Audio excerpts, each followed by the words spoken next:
ফ্রিজটা হচ্ছে ওয়ালটনের মার্সেল একই প্রোডাক্ট। এটা একটা ওয়ালটনের একটা মডেল মার্সেল।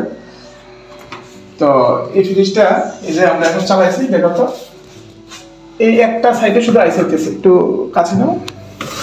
এই যে একটা সাইডে শুধু আইস হইতেছে, কিন্তু বাকি সাইডে কোনো আইস নেই, কারণের মধ্যে কোনো প্রেশার নেই, তার মানে গ্যাসের ঘাটতি আছে। হ্যাঁ, গ্যাসটা কম আছে। গ্যাসটা আমরা এটা এখন লিক টেস্ট করবো, আমাদের সার্ভিস সেন্টার নিয়ে যাবো, নিয়ে যাওয়ার পর লিক টেস্ট করবো। লিক টেস্ট করার পরে তারপর এই যে নর্মালটা দেখাও, নর্মালে কোনো ঠান্ডা নাই, এই যে নর্মালে কোনো ঠান্ডা নাই।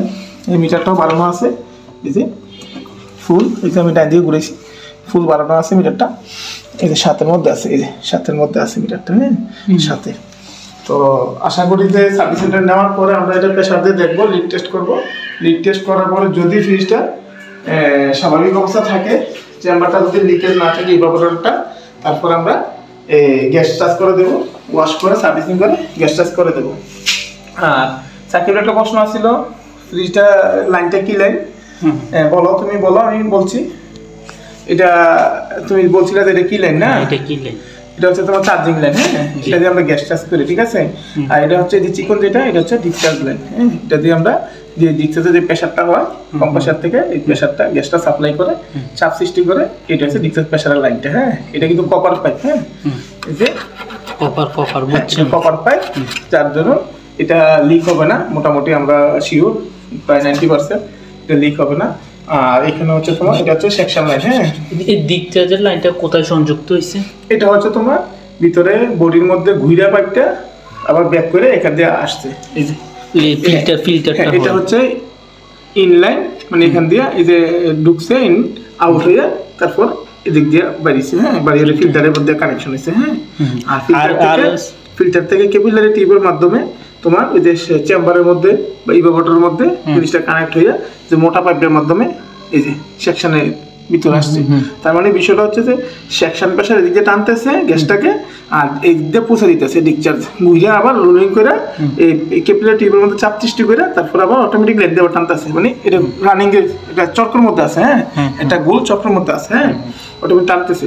টানার পরে জিনিসটা যখন আমরা একই কাজ করে এই চার্জিং এর বলছিলাম, এদিক দিয়ে গ্যাস চার্জ করে যখন এটাও টানে, তখন আমরা দিলে জিনিসটা সহজ হয়ে যায়। রিলের ওভারলোডটা কোথায়? রিলের ওভারলোড এখানে থাকে। হ্যাঁ, এই বক্সের মধ্যে। হ্যাঁ, এটার ভিতরে এই কানেকশন বক্সের মধ্যে রিলে ওভারলোড থাকে। এটা খোলার পরে আমরা রিলে ওভারলোডটা দেখতে পারবো। এমনকি এটার মধ্যে একটা কানেকশন থাকে নেগেটিভ আর পজিটিভের। হ্যাঁ, ওভারলোডটা থাকে তোমার পজিটিভের মধ্যে, রিলের মধ্যে থাকে নেগেটিভটা। হ্যাঁ, এসি বক্স থেকে যে লাইটটা গেছে অটো সুইচ কানেক্ট করে। হ্যাঁ, ভিতর থেকে অটো সুইচ কানেক্ট হয়ে তারপরে এখানে আসছে। যাই হোক, আজকের মতো আমরা দেখলাম যে একটা ফ্রিজে কি সমস্যা। আচ্ছা বলো, সমস্যা নেই। আচ্ছা, আমার আরেকটি প্রশ্ন, সেটা হচ্ছে আমরা গ্যাস চার্জ যেটা, এটা এদিকে কোন লাইন দিয়ে করব? এই যে গ্যাসটা তো প্রথমে বলছিলাম, এটা এই যে চার্জিং লাইন, এটা কিন্তু সিল করা আছে, এই জন্য বুঝতেছো না।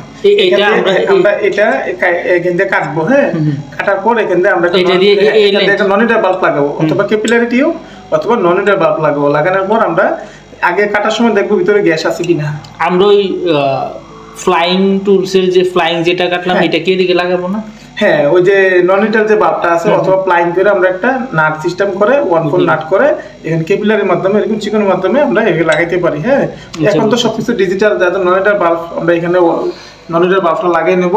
হ্যাঁ, এই যে তোমার ওয়ার্লিং করে নেব, বা যেটাকে ঝালাই বলে। হ্যাঁ, এই ওয়ার্লিং করে নিয়ে তারপর আমরা এখান দিয়ে আগে প্রেসার দিয়ে চেক করব, মানে এখানে গ্যাসটা দিব দিক দিয়ে, আর আবার আমরা এই একটা লাইন কাটবো। কাটার পরে এদিক দিয়ে